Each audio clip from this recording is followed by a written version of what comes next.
নমস্কাৰ। সকলোকে সম্ভাষণ জনাই অসীমত যাৰ হেৰাল সীমা উপন্যাসখন পঢ়ি শুনাব ওলাইছোঁ। অসীমত যাৰ হেৰাল সীমা প্ৰয়াত ভুৱন মোহন বৰুৱাই কাঞ্চন বৰুৱা জন্ম নামেৰে ৰচনা কৰা এখন জনপ্ৰিয় অসমীয়া উপন্যাস। এই উপন্যাসৰ কাহিনী, কল্পনা আৰু বাস্তৱৰ সংমিশ্ৰণৰ তথা জন্মান্তৰবাদৰ আলমত লিখা হৈছে। এই গ্ৰন্থখনৰ প্ৰথম প্ৰকাশ হৈছিল 1945 চনৰ 15 জুলাইত। তেতিয়াৰ পৰা আজিলৈকে উপন্যাসখনৰ যাদুৱে পাঠক সমাজক সমানেই মুগ্ধ কৰি ৰাখিছে। 1914 চনত ব্ৰিটিছ ভাৰতৰ প্ৰদেশ অসমৰ ৰাজধানী শ্বিলঙত ভুৱন মোহন বৰুৱাৰ জন্ম হৈছিল। তেখেতৰ পিতৃৰ নাম আছিল ভৈৰৱ চন্দ্ৰ বৰুৱা। তেখেতৰ মাক আছিল প্ৰখ্যাত সংগীতাচাৰ্য লক্ষ্মীৰাম বৰুৱাৰ কন্যা।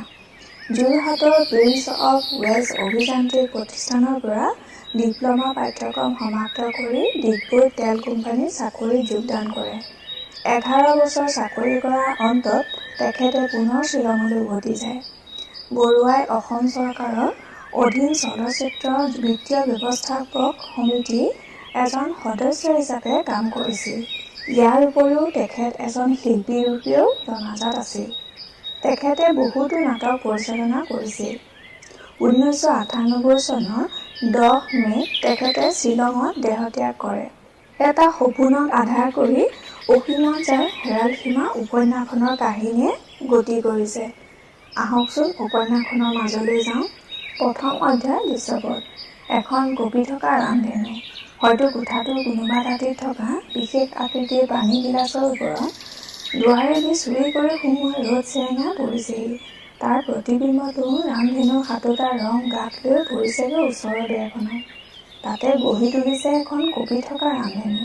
অদৃশ্য পোহৰ বৈ অহা বিজুলীৰ পকোৱা তাঁৰডাল চিলিঙৰ পৰা নামি আহিছে। তাৰ মূৰৰ ভিতৰত নেদেখা বাল্বটো, তাক আধা ঢাকি থকা আইনাৰ ছেটখন, তাৰ পাহি কটা দাঁতিবোৰৰ ৰঙীন ৰঙৰ বোল। ভৰ দুপৰীয়া কোনোবা বিহুতলীৰ পৰা উটি অহা কোমল বতাহজাকত সিও কঁপিছে। আৰু কঁপিছে খিৰিকীৰ নীলা পৰ্দা দুখন। মাজে মাজে আনন্দত পাখি মেলি উৰি আহিব খুজিছে, কিন্তু পৰা নাই। আকৌ উভতি গৈছে। আকৌ শব্দ কৰিয়ে সাবটি ধৰিছে লোহাৰ বাৰবোৰত। অধীৰ উত্তেজনাত কঁপিছে পৰ্দা দুখন। ৰামধেনুখন, বিজুলী চাকিটো আৰু এই সকলোৰে লগত একেটা সুৰত, একেটা তালত, একেটা ছন্দত মোৰ অন্তৰখন। দুপৰীয়া 12 বজাতে অফিচ ছুটি কৰি বিচনাত পৰি আছোঁ। নিশ্চিত আৰামতে পৰি আছোঁ। কালিলৈ দেওবাৰ। সমুখৰ 30টা দিন ছুটি। আৰু পাই কোনে? বৰচাহাবৰ অৱজ্ঞা, পিয়ে ৰঙা চকু, একেখন চকী, একেখন টেবুল, একেবোৰ ফাইলৰ বৃহৎ নগ্নতাৰ মাজত অবিশ্ৰান্তভাৱে নিজক ডুবাই ৰখাৰ অশান্তিৰ পৰা মই তেতিয়া বহুত দূৰত। মুক্ত, স্বাধীন। উদ্দেশ্য নাই, চিন্তা নাই, ভাৱনা নাই। মুক্তিৰ আনন্দ। সেই দেখিয়ে হয়তো মোৰ অন্তৰখন কঁপিছে। চাৰিওফালে দুপৰীয়াৰ নিস্তব্ধতা। চহৰৰ বুকুৰ চঞ্চলতাৰ বহু আঁতৰত নিজান ঠাইখনৰ দাঁতিতে থকা সৰু টিলাটোৰ ওপৰত মোৰ সৰু ঘৰটো। সৰু যদিও সুন্দৰ। সমুখৰ নিজান ঘাঁহনিডৰাৰ চাৰিওকাষে নানা ধৰণৰ ফুলৰ বেদ। আলিৰ সিপাৰে সমতল চৰকাৰী হাবিডৰাৰ মাজে মাজে 2-4জোপা ডাঙৰ ডাঙৰ গছ। গছৰ গুৰিয়ে গুৰিয়ে বনৰীয়া ডেফনি ফুলৰ থোপা। গছৰ ফাকে ফাকে দেখা যায় দূৰৰ দিহিং নদীৰ ৰূপুৱালী পানীবোৰ। তাৰ বুকুত ভাঁহি যোৱা পালতৰা নাওবোৰ। বেলিটো ডুবু ডুবু হৈছে। ফুলনিৰ মাজত বহি মই, মোৰ চকু দুটা ৰুমালেৰে বন্ধ। পখিলীয়ে তাইৰ সৰু হাত দুখনেৰে বান্ধি দিছে। পখিলী মোৰ 4 বছৰীয়া জী। তাই মোৰ লগত খেলিছে। বগা পখিলীজনীৰ দৰেই তাইৰ পাতল দেহাটো ঢাকি থোৱা বগা ফ্ৰকটোৰ সৈতে দেখিবলৈ ধুনীয়া হৈছে। চোলাটোৰ ফুলি থকা দীঘল হাত দুখনৰ মূৰত জিলিকি আছে সোণৰ বালা দুপাত। ভৰিৰ জোতাযোৰ, চুটি মোজাযোৰ সিও বগা। মূৰৰ জপৰা কেঁকুৰা চুলিবোৰৰ মাজত লাগি থকা বগা ফুলৰ পাপৰিবোৰো বগা। মোৰ চকু দুটা বন্ধা দেখিয়ে হ'বলা তাইক আৰু ভালকৈ দেখা যেন লাগিছে। ফুলনিৰ মাজে মাজে তাই মোৰ ওচৰলৈ উৰি আহি চিঞৰি সোধে, মই ক'ত? ওচৰত নেদেখা ফুল এপাহ আগভুলকৈ ধৰিবৰ চেষ্টা কৰি কওঁ, এয়া মোৰ হাতৰ মাজত। নহ'ল। হাঁহিত উত্ৰাৱল হৈ তাই দূৰলৈ উৰা মাৰে। আকৌ ঘূৰি ঘূৰি উৰি মোৰ আগত পৰি চিঞৰি উঠে, মই ক'ত? শব্দটো অহাৰ ফালে চোঁচা লওঁ। তাই ধৰা নপৰে। গাৰ বতাহ লাগি ওচৰৰ ফুলবোৰৰ নিয়ৰবোৰ মোৰ হাতত সৰি পৰে। তাই হাঁহে, আকৌ হাঁহে, আকৌ যায়গৈ। শেষত এবাৰ জঁপিয়াই পৰেহি মোৰ গাত। ফুলৰ দৰে কোমল তাইৰ সৰু সৰু হাত দুখনেৰে সাৱটি ধৰে মোৰ ডিঙিত। মোৰ দুয়ো হাতৰ মাজত তাই হেৰাই যায়। ঢাক খাই যায় তাইৰ সৰু এধানমানি দেহাটো। মোৰ চকুৰ বামটো অলপকৈ তুলি ধৰি সোধে এইবাৰ মই ক'ত? কওঁ, এয়া মোৰ বুকুৰ মাজত। মোৰ হাতত ভৰ দি হাউলি পৰি নীলা আকাশলৈ চাই চাই তাই অধীৰ আনন্দত, ধৰা দিয়াৰ আনন্দত, হেৰাই যোৱাৰ আনন্দত ডুবি যায়। তাইৰ সৰু অন্তৰখনৰ মুক্ত হাঁহিটো প্ৰতিপা ফুলৰ বুকুত খুন্দা খাই খাই কঁপি কঁপি উঠি যায় অলপ দূৰৈত বহি থকা মায়াৰ ওচৰলৈ। ফুলনিলৈ নামি অহা চিৰিটোৰ প্ৰথম ঢাপটোৰ ওপৰত বহি মায়া। ওচৰৰ টবৰ বতাহত নাচি থকা ফুলকেইপাহে মায়াৰ আঁচলৰ আগটো পাই যেন মই এই পখিলীয়ে খেলা খেলটোৱে খেলিছে। অলপ ব্যস্ততাত কিবা এটা গুঠি থকা মায়াৰ পিঠিৰ ভাগি পৰা খোপাটোৰ দুই এডাল চুলিৰ আগ সেই নীলা পৰ্দাকেইখনৰ দৰে মুক্তি বিচাৰি কঁপি কঁপি উৰিছে। কোচত থকা বগা ঊলৰ লাৰুটো কেতিয়া যে মনে মনে মুক্তি পাই নাচি নাচি চিৰি বগাই নামি আহিছে তাক মায়ে ক'ব নোৱাৰে। মাজে মাজে মূৰ তুলি মায়াই আমি চকুৰ আগত আছো নে নাই চাই লয়। পুনৰ নিশ্চিত হৈ নিজৰ কামত মগ্ন হৈ পৰিছে। মোৰ ওপৰত মায়াৰ আস্থা নাই। পখিলীৰ চঞ্চলতা বিশ্বাস নকৰে। পখিলীটো শিশু, কিন্তু মোৰ সামৰ্থ্যৰ ওপৰত ভৰসা কৰি মায়াই আমাক চকুৰ আৰ হৈ যাবলৈ নিদিয়ে, দিব নোখোজে। খেলাৰ মাজে মাজে পখিলীয়ে মাকক সোঁৱৰাই দিছে যে মোক পাই তাই মাকক একেবাৰে পাহৰা নাই। আমি সেইফালে চালেই প্ৰতিবাৰে দেখোঁ মায়ে সৰুকৈ হাঁহে, প্ৰতিদিনৰ পুৰণা সুন্দৰ হাঁহিটো। কিন্তু তাৰ মাজৰ মাধুৰ্যখিনি প্ৰতিবাৰেই নতুন হৈ চকুত পৰে। মোৰ ভাল লাগে। এই হাঁহিটোৱে মোক মনত পেলাই দিয়ে মোৰ পুৰণা দিনবোৰৰ কথা। মায়া তেতিয়া নতুন, মোৰ সম্পূৰ্ণ অচিনাকি। মনত পৰে তাৰো আগৰ বছৰবোৰৰ কথা। আজি ভাবিলে সেই আচৰিত লাগে। স্কুলৰ, বিশ্ববিদ্যালয়ৰ, বিশেষকৈ চাকৰিৰ বছৰবোৰ হোষ্টেলত, মেছত, হোটেলত 14-15 ঠাইত 36-38 জাত ৰান্ধনীয়ে হাতৰ ভাত খাই খাই পাহৰি গৈছিলোঁ ঘৰৰ ভাতৰ সোৱাদটো। কিন্তু তাৰ বাবে অলপো দুখ নাছিল, বিচৰাও নাছিলোঁ নিজৰ এখন ঘৰ। এবাৰ ভবাও নাছিলোঁ জীয়াই থকাৰ উদ্দেশ্য কি, সাৰ্থকতা ক'ত। এৰি দিছিলোঁ জীৱনটোক আগবাঢ়ি যাবলৈ। চিন্তা নাই, ভাৱনা নাই, কোনো বাধ্যবাধকতাও নাই। হেলনীয়া ধূলিৰ গাঁতত এচলু পানী এৰি দিয়াৰ দৰে এৰি দিছিলোঁ নিজক উটি যাবলৈ। যেনি যলৈকে ইচ্ছা যাওক উটি, শেষ হৈ যাওক মাথো এচলু পানী। চাই থাকোঁতেই শুকাই যাব। সেইকণ সময়লৈকে কিয় আকৌ অনাৱশ্যক জঞ্জাল কিছুমান বঢ়াই লওঁ। কিন্তু সি আৰু সম্ভৱ নহ'ল। মাৰ চকুলো, গুৰুজনৰ আদেশ, বন্ধু-বান্ধৱৰ উপদেশ, আগ্ৰহ, অভিমানত বিৰক্ত হৈ শেষত এদিন ক'বলৈ বাধ্য হ'লোঁ, তহঁতৰ যি ইচ্ছা। বুজিলোঁ নিজস্ব সকলো হেৰুৱালোঁ, সুখ, আনন্দ, স্বাধীনতা। মোৰ মুখৰ পৰা ওলোৱা মাত্ৰ একেষাৰ কথাই সকলো ওলট-পালট কৰি দিলে। আপোন ইচ্ছাত বৈ অহা পানী চলুৰ গতি হঠাৎ ঘূৰি গ'ল আন নতুন, কোনোদিনে নেদেখা, কোনোদিনে নজনা বাটেৰে। 2টা মাহো পাৰ নহ'ল। কৰ্ণিবেলৰ যোৱাত ভাগ্য পৰীক্ষা কৰিবলৈ নেদেখা মোনাটোত চকু মুদি হাত ভৰাই উলিয়াই অনা টিকটটোৰ দৰেই। জীৱনত যোৱা খেলটো চকু মুদিয়েই তুলি ল'লোঁ মায়াক। নিজক ধিক্কাৰ দিছিলোঁ। কিয় মাৰ চকুলো দেখি নিজস্ব সকলো স্বাধীনতা বিসৰ্জন দি এটা গলদগ্ৰহ চপাই ল'লোঁ। এতিয়াও মনত পৰে ঘৰলৈ অনাৰ পাছতো 4-5 দিনলৈ মায়াৰ ফালে এবাৰ ঘূৰিও চোৱা নাছিলোঁ। আগ্ৰহ নাছিল, ইচ্ছাও নাছিল, ধাৰণাও নাছিল যাক আনিলোঁ তেওঁ দেখিবলৈ কেনে। আঁতৰি আঁতৰি ফুৰিছিলোঁ। সকলোৰে ওপৰত খং উঠিছিল, বেছিকৈ এই মায়াৰ ওপৰত। কিয় এই ছোৱালীজনীয়ে মোৰ সুখ শান্তিকণ শেষ কৰি দিবলৈ আহিল। দুৰ্ভাৱনা, দুশ্চিন্তাত সকলো আন্ধাৰ হৈ উঠিছিল। সকলোতো সেয়ে নহয়, যিগৰাকীলৈ এই সকলো চিন্তা ভাৱনাৰ উৎপত্তি, সেইজনা আজি ছোৱালীৰ লাজৰ ঢাকনিৰ তলত লুকাই থোৱা আচল ৰূপটো। দুদিন পাছত বা কি মূৰ্তি ধৰি আত্মপ্ৰকাশ কৰে তাক ভাবি অন্তৰাত্মা কঁপি উঠিছিল। ভয়ত পলাই পলাই ফুৰিছিলোঁ। মনত পৰিছে 4 দিনৰ দিনা আবেলি নিজৰ কোঠাত মনে মনে বহি একেবাৰেই ভাবি আছিলোঁ। হঠাৎ অনুভৱ কৰিলোঁ কোঠালৈ কোনোবা এজন লাহে লাহে সোমাই আহিছে। ভৰিৰ খোজৰ ক্ষীণ শব্দটো মোৰ অচিনাকি। বুজিলোঁ কোন সেয়া, কিন্তু ঘূৰি চাবৰ সাহ নহ'ল। কিতাপ এখন হিচাপে মেলি ল'লোঁ। যোৱা 4 দিনৰ ব্যৱহাৰৰ কথা মনত পৰি এই প্ৰথম অলপ লাজ লাগিল, অলপ বিৰক্তও হ'লোঁ। ভাবিছিলোঁ মোৰ আহ্বান নাপালে মায়ে উভতি যাব, কিন্তু নগ'ল। বৰঞ্চ আগবাঢ়ি আহি মোৰ চকীৰ পাছফালে থিয় দিলেহি আৰু বহি থাকিলেও বেয়া দেখি থিয় দিব লগা হ'ল। কিন্তু কি কৰিম, ভবাৰ আগতেই দেখিলোঁ মায়ে হাতৰ সৰু ৰূপৰ বঁটাটো মোৰ টেবুলৰ ওপৰত থলে। বোধ কৰোঁ তাত মছলা আছে। তৎক্ষণাত ঠিক কৰিব নোৱাৰিলোঁ, প্ৰথমতে মছলা খাম নে ঘূৰি মায়াৰ মুখলৈ চাম। হঠাৎ এবাৰ দৰাই থকা মোৰ সৰু সংসাৰখনৰ চাৰিকোছা চকুত পৰাই হাতত তুলি ল'লোঁ। মায়াৰ মুখলৈ নোচোৱাকৈ তাক আগবঢ়াই দি ইণ্টাৰভিউটো সোনকালে শেষ কৰি দিবলৈ ব্যৱসায়িক তুৰতে কৈ পেলালোঁ। সংসাৰ সমুদ্ৰত চলাবলৈ লোৱা সৰু নাওখনৰ পথাপাত গুৰিতেই ধৰে নে আগতেই ধৰে মোৰ একো ধাৰণা নাই। মই নাজানো আৰু জানিবৰ আগ্ৰহো নাই। সদায় থকা এই ঘৰখনৰ বিষয়ে সাধাৰণ জ্ঞানকণ মনত পেলাই ইয়াকে ক'ব পাৰোঁ যে তাত সোণৰ পাহাৰো নাই, ৰূপৰ পাহাৰো নাই। অৱশ্যে একেবাৰে মৰুভূমিও নহয়। পেৰা-পেটাৰী আলমাৰী চিনবোৰ তলে ওপৰে ক'ত কি আছে সেইবোৰৰ সৈতে সাক্ষাৎ পৰিচয় মোৰ আজিলৈকে হোৱা নাই। নহ'ব লগা হ'লেই সুখী হ'ম। তাৰ চাবিবোৰ সদায় মোৰ টেবুলে ঘূৰি ফুৰে যদিও কোনোদিনে ব্যৱহাৰ কৰি চোৱা নাই। কিহৰ কোনটো চাবি বাছি উলিয়াবলৈ বোধ কৰোঁ মোতকৈ তোমাৰেই কম সময় লাগিব। সেই আশাতে তোমাৰ বস্তু তোমাকেই গতালোঁ। ইমান দিন নামত মোৰ আছিল যদিও আজিৰ পৰা আৰু মোৰ নহয়। মই নিবিচাৰোঁ। গুপ্ত ঐশ্বৰ্যই যদি কিবা থাকে মই কেতিয়াও দাবী নকৰোঁ।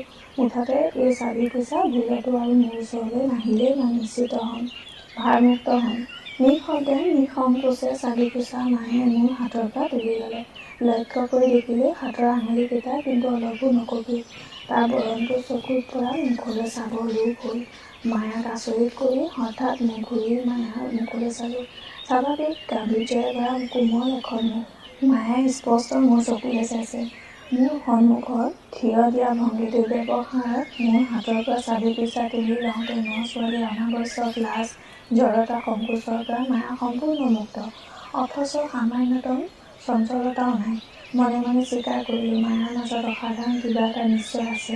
মনৰ শক্তিও আছে। বিপদৰ ভয়ত মোৰ দৰে পলাই ফুৰা স্বভাৱ মায়া দেখিছোঁ নাই। যাক এৰা নাযায়, যাৰ লগত চিৰজীৱনটো কটাব লাগিব তাৰ সন্মুখীন হ'বলৈ মায়াৰ সাহ আছে। মোৰ এইকেইদিন আৰু এতিয়াৰ ব্যৱহাৰ অৱজ্ঞাত মায়াৰ খং উঠা স্বাভাৱিক। কিন্তু মায়াৰ মুখলৈ চাই ক'ব নোৱাৰিলোঁ অপমানটো মায়ে কেনেকৈ গ্ৰহণ কৰিছে। ক'ব নোৱাৰাকৈ স্বীকাৰ কৰি পেলালোঁ। মোৰ গুণৰ কথা ক'লোঁ। নিজৰ অসমৰ্থতাকে মোৰ বেছি ভয়। সেই দেখি মই পলৰীয়া। যদি তুমি ভাৰ ল'ব পাৰা। মোৰ মুখলৈ চাই অলপকৈ হাঁহি সৰুকৈ কিন্তু স্পষ্ট কৰি মায়ে ক'লে, বাৰু। মই মানুহটো সম্বন্ধে মায়ে কি ভাবিছে ক'ব নোৱাৰোঁ। যিয়েই নহওক সি যে বৰ উচ্চ নহয় সেইটো ধুৰুপ। মায়া যাব খোজা ল'ৰালৈকে মাতিলোঁ। শুনা মায়া, এটা কথা। এইকেইদিন মোৰ ব্যৱহাৰ দেখি মোক ভুল নুবুজিবা। স্বীকাৰ কৰোঁ গুণৰ তুলনাত মোৰ দোষৰ মাত্ৰা বেছি যদিও আচলতে মই মানুহটো সিমান বেয়াও নহয়। মাথো সকলো কামতে ভয়টো অলপ বেছি। আকৌ এবাৰ হাঁহি সান্তনা দিয়াৰ দৰে ক'লে, মই জানো। জানা যদি ভালেই হৈছে। পাছে ভয় নকৰিবা। মই বেছি আমনি নকৰোঁ। প্ৰয়োজনো মোৰ নিচেই সামান্য। কিন্তু তোমাৰ প্ৰয়োজন যিমানেই হওক লাগিলে নিমখ হালধি বিচাৰি মই হ'লে দোকানলৈ যাব নোৱাৰোঁ। তোমাক এতিয়াই কৈ থলোঁ। এইবাৰ অলপ শব্দ কৰিয়েই মায়া হাঁহি উঠিলে। তাকো মই জানো। বাৰু মই নিজেই যাম। মায়া কোঠাৰ পৰা ওলাই গ'ল। কিছু সময় ঠিক কৰিব নোৱাৰিলোঁ। মোৰ কথাত মায়া জব্দ হ'ল নে মায়াই মোকহে জব্দ কৰি গ'লগৈ। এই মায়াৰ সেই সুন্দৰ হাঁহিটোৱে আনি দিলে মোৰ জীৱনলৈ বিৰাট পৰিৱৰ্তন। সিয়েই মোক আকৌ গঢ়ি তুলিলে নতুন মানুহ কৰি। বছৰৰ পাছত বছৰ পাৰ হৈ গ'ল। কোনোদিনে যি সুখৰ কল্পনা কৰা নাছিলোঁ তাৰ মাজত মায়াই মোক সেই প্ৰথম দিনাৰে পৰা ডুবাই ৰাখিছে। আজি মায়া নহ'লে মোৰ এক মুহূৰ্তও নচলে। মনত পৰে মাত্ৰ 4 মাহৰ পাছতেই মায়া এমাহৰ কাৰণে ঘৰলৈ গৈছিল। কিন্তু এসপ্তাহ পাৰ হোৱাৰ আগতে আকৌ ঘূৰি আহিবলৈ বাধ্য হ'ল। তাৰ কাৰণটো যেনিবা নক'লোৱেই। উভতি আহি মায়াই মোৰ অৱস্থা দেখি, নিজৰ সংসাৰৰ অৱস্থা দেখি ঠাট্টা কৰি হাঁহিছিল। মনত পৰে? বিয়াৰ পাছত 4 দিন মোলৈ এবাৰো ঘূৰি চোৱা নাছিলা। মায়াক দেখি শান্তিৰে উশাহ এটা লৈ নিৰ্লজ্জৰ দৰে হাঁহিলোঁ। খুব পৰে মায়া। কিন্তু তাৰ প্ৰতিশোধ যে তুমি এনেকৈ ল'বা ভবা নাছিলোঁ। আৰু নোযোৱাতো? মায়া আৰু যোৱা নাই। সন্মুখৰ চিকুৰি ঘাঁহনিডৰাত পখিলীক বহুৱাই থৈ মায়াৰ ওচৰত বহোঁগৈ। মায়া, তোমাৰ মুখৰ এই হাঁহিটো দেখিলে মোৰ কি ধাৰণা হয় জানা? কি ধাৰণা হয়? তোমাৰ যেন পৃথিৱীৰ কোনো আশীৰ কোনো অতৃপ্তি নাই। তুমি যেন সকলো ফালৰ পৰা সকলো ৰকমেই পৰিতৃপ্ত। মায়ে সৰুকে হাঁহি মুখলৈ চালে। কিয়? ইয়াত আকৌ সন্দেহ কৰি মূৰ ঘমাবলৈ কিটো আছে? হয়তো একো নাই, ক'ব নোৱাৰো। তথাপি তোমাৰ বান্ধৱীবোৰক দেখিলে মোৰ সঁচাকৈয়ে সন্দেহ হয়, ভয় হয়। সকলোবোৰৰে ঘৰ-বাৰী, দাস-দাসী, ধন ঐশ্বৰ্য তোমাতকৈ কিমান বেছি? তাৰ তুলনা তুমি ইয়াত কি পাইছা? মই কি দিব পাৰিছো? মোক বাধা দি মায়াই কৈ উঠিল, মানুহৰ জীৱনত ধন ঐশ্বৰ্যই জানো সকলো? তোমালোকৰ জাতটোৰ ওপৰত সেই বুলিয়েইতো মোৰ ধাৰণা আছিল। আমাৰ জাতটোক তেন্তে তুমি অলপো চিনা নাই, আৰু মোকো চিনা নাই। অলপ সময় মনে মনে থাকি মায়াই কৈ গ'ল, মই মাটিৰ পৃথিৱীৰ মানুহ। কল্পনাৰ ৰাজ্যত সুখ বিচাৰি কোনোদিনেই ফুৰা নাছিলো। স্বৰ্গ কল্পনা কৰিছিলো সঁচা, কিন্তু সিও এই মাটিৰ পৃথিৱীৰ মাজতে মোৰ জীৱনত পাব পৰা এটা নিৰ্দিষ্ট সীমাৰ মাজত। সীমাহীন সুখ সৌন্দৰ্যক কল্পনা কৰি তাক এই পৃথিৱীৰ মাজত পাবলৈ আশা কৰা দুঃসাহস মোৰ কোনো কালে নাছিল। মই যি বিচাৰিছিলো, যি ভাবিছিলো, যি কল্পনা কৰিছিলো, ইয়াতে সেই সকলো মই পাইছো। বিচৰাতকৈ বেছিকৈয়ে পাইছো। স্বৰ্গ কৰি মানুহ বলিয়া হয়। যদি সঁচাকৈয়ে স্বৰ্গ আছে, আৰু সি যদি ইয়াতকৈ বহুগুণ শ্ৰেয়, সুখ আনন্দ ঐশ্বৰ্যৰো ভৰাও হয়, তথাপি তাৰ প্ৰতি মোৰ কোনো হাবিয়াস নাই, লোভ নাই।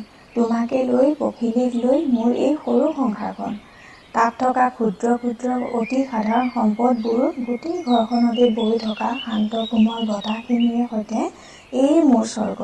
আন স্বৰ্গ মোক নালাগে, নিবিচাৰো, কামনাও নকৰো।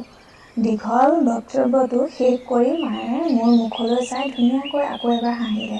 অন্তৰখন মোৰ তৃপ্তিৰে ভৰি উঠিল। ক্ষন্তেক মনে মনে থাকি মায়াৰ হাত এখন নিজৰ হাতৰ মুঠিত তুলি ললো। মায়াই লাহেকৈ সুধিলে, কি? মায়াই জানে এই কি কোনো উত্তৰ নাই, মই কোনো দিনেই দিয়া নাই, দিব নোৱাৰো। তথাপি সদায়েই সোধে মায়াই।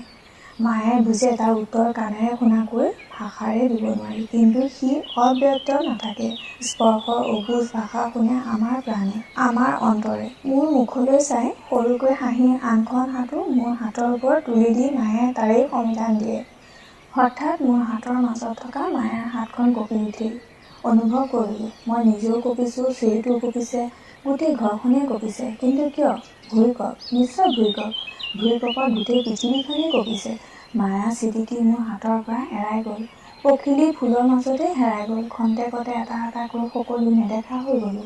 চকুৰ আগতেই মই চাই থাকোতেই মায়া, পখিলী আৰু মোৰ ফুলনিৰ ফুলবোৰক লৈ মায়াৰ গোটেই স্বৰ্গখনেই ভাঙি চূৰ্ণ বিচূৰ্ণ হৈ গ'ল। মই একোকে ধৰি ৰাখিব নোৱাৰি চিঞৰিলো, মায়া, মায়া। অহ, হেং মূৰৰ মায়া। কঁপি থকা পৃথিৱীখনে নিষ্ঠুৰভাৱে মোক তাৰ উত্তৰ দিলে। আকাশৰ অসীম নীলিমাৰ সীমাহীন বুকুতে কল্পনাৰ ৰঙীন তুলিকাৰে মনৰ সুখত পৰম তৃপ্তিত ইচ্ছামতে আঁকি গৈছিলো সুন্দৰ ছবিখন। বন্ধুবৰৰ প্ৰবল ঠেলাত সি মচ খাই একাকাৰ হৈ জহি পমি আন্ধাৰৰ মাজত ডুবি গ'ল। সকলো অসত্যৰ মাজত একমাত্ৰ সত্য বিচাৰি পালো। মেচৰ চুকৰ কোঠাটোত তেল চিকটিৰে ভৰা বিচনাখনত মই পৰি আছো। খিৰিকীৰ পৰ্দা দুখনে সঁচা, কিন্তু নীলা নহয়। ৰাজ্যৰ চেকাৰে ভৰা নাম নোহোৱা ৰঙৰ পৰ্দাকেইখন বতাহত অলপ অলপকৈ কঁপিছে। চিলিঙৰ পৰা ওলমি থকা কলা এলান্ধুৰ জৰীডালৰ মূৰত কলাইৰ কৰা ছেটখন বাল্বটো হয়তো এদিন বগাই আছিল, কিন্তু যে এতিয়া হালধীয়া হৈ উঠিছে। তাৰ কোলাত গঢ়ি উঠা জালখনত ঘৰ সংসাৰ পাতি পৰম আনন্দৰে বিচৰণ কৰি ফুৰা মকৰাৰ এটা ডাঙৰ পৰিয়াল। চিলিঙৰ এটা চুকত ডাঙৰ এটা বিন্ধা, তাৰ সিপাৰে আন্ধাৰ। বেৰত ৰামধেনুৰ পৰিৱৰ্তে ২ বছৰৰ আগৰ এখন আধা ফলা কেলেণ্ডাৰ। কোঠাটোৰ এচুকত দবৰা দবৰি কৰি পৰি থকা মোৰে কেইযোৰমান আকৃতি নোহোৱা ফটা জোতা। তাৰে কেইপাতমানে হাঁকৈ মুখ মেলি মোলৈকে চাই আছে। লোহাৰ দাঁতবোৰো আনকি মই স্পষ্টকৈ দেখিছো। সিহঁতৰ কলা ৰঙা ফিটাবোৰে যোৰা দি আঁঠুৱাখনৰ দুটা দাঁতি বেৰৰ লগত বন্ধা। খবৰ কাগজৰ টেবুলক্লথেৰে ঢকা টেবুলখনৰ ওপৰত এটা আধা খোৱা চাহৰ নাল ভঙা পিয়লা। আৰু চাবৰ ইচ্ছা নহ'ল। স্বৰ্গৰ পৰা নৰকলৈ নে নৰকৰ পৰা স্বৰ্গলৈ উঠি আহিলো। ভবাৰ আগতে আকৌ এটা ঠেলা খাই প্ৰায় হামখুৰি খাই পৰিছিলোঁ। বিচনাৰ খুটাৰ লগত বন্ধা বাঁহডালত ধৰি কৰ্মটি হাৰিলোঁ। বন্ধুবৰ ফুকনে মোক তুলি বহুৱাই দিলে। মোহাৰি মোহাৰি চাই দেখোঁ মোৰ কাষত 4জন সুবেশ ডেকা, সকলো মোৰ বাল্য বন্ধু।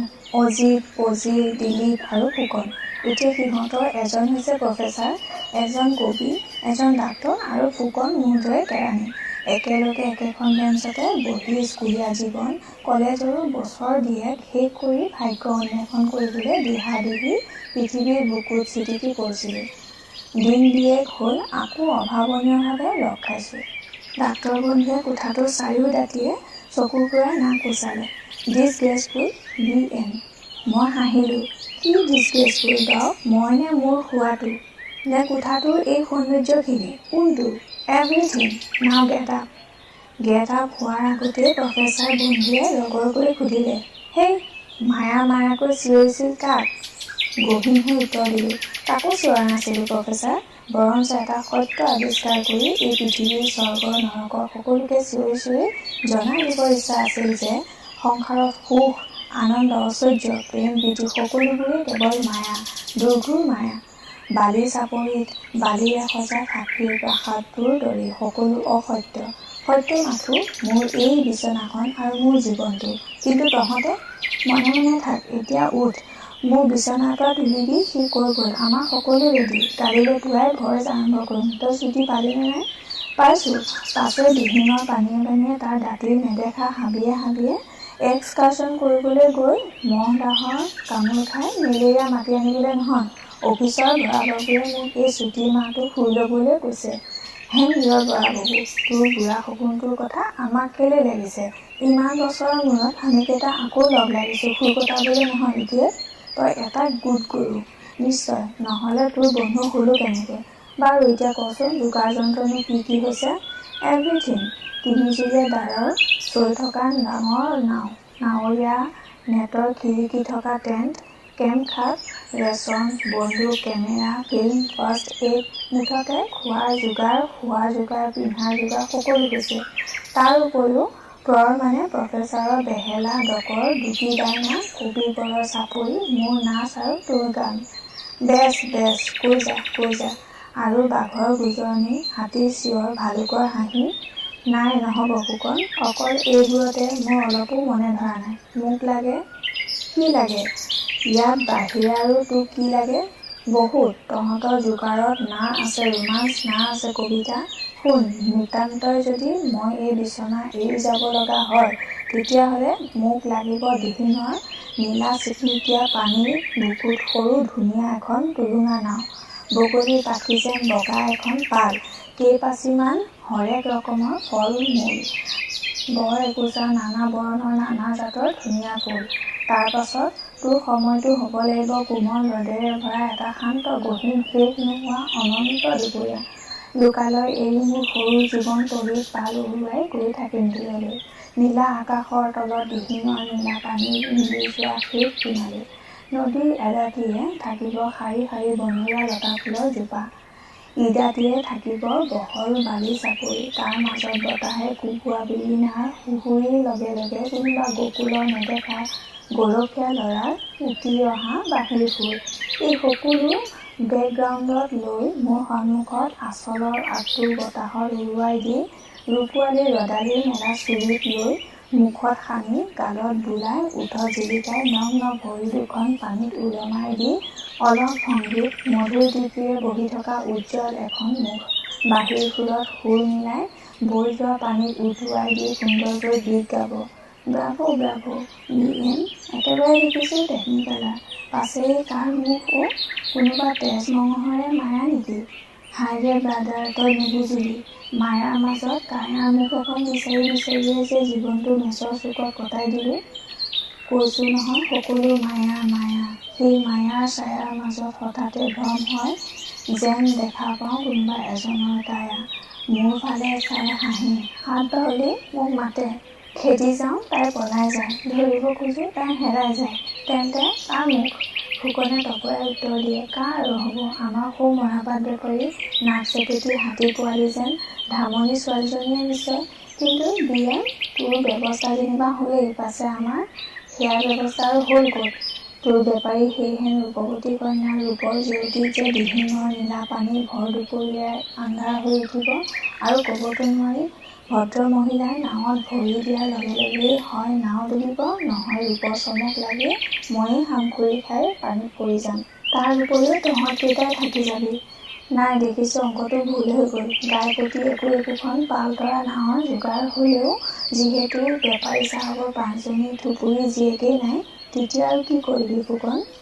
তোৰ যোগাৰেই থাওক। পঞ্চপাণ্ডৱৰ অজ্ঞাতবাস কপালত আছে যেতিয়া উপায় কি? মোৰতো বাৰু আনবোৰলৈ তুলি থলি, এতিয়া ফুকন তই মোৰ বিচনাখন বান্ধ আৰু তই মোৰ চুটকেছ লৈ কাপোৰ কানিবোৰ ভৰা। মই আজি ৰাতিয়েই নাৱত থাকি ট্ৰায়েল দি চাম, সদ্যহতে চাহৰ অৰ্ডাৰ দিওঁগৈ। মেছৰ চাকৰটোক চিঞৰি চিঞৰি কোঠাৰ পৰা ওলাই আহিলোঁ।